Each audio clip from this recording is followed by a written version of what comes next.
kehidupan dalam kuburan jauh lebih panjang dibandingkan kehidupan di dunia.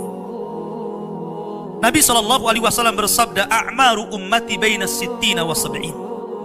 Bahwa usia umatku itu hanya berkisar 60 sampai 70 tahun saja. Sedikit yang lewat 70 tahun.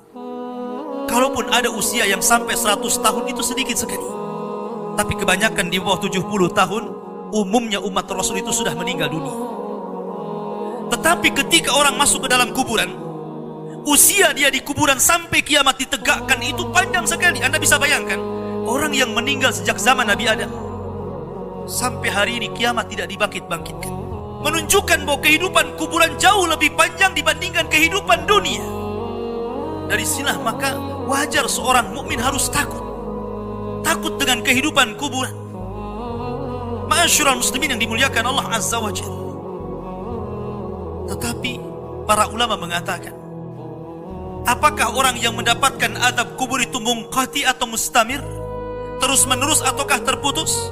Kata para ulama, azab kubur itu hanya terputus dengan tiupan sangkakala Israfil.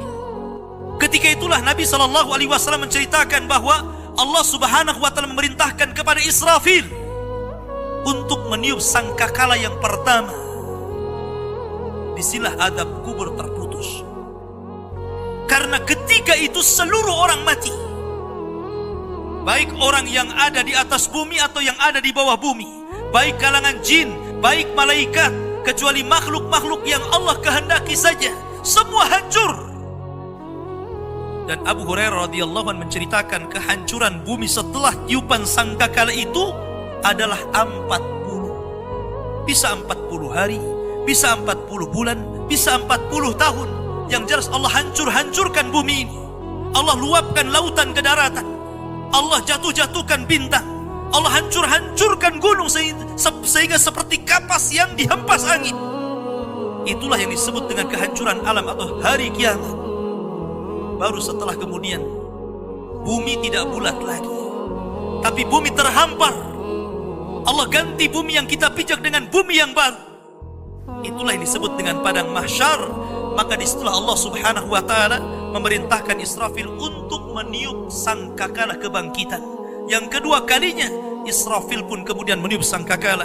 Maka dari situlah manusia keluar dari perut bumi. Wa akhrajatil ardu athqalaha.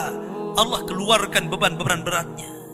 Disitulah orang-orang yang beriman, ketika mereka muncul dari kuburan, maka mereka akan berkumpul dengan keluarganya.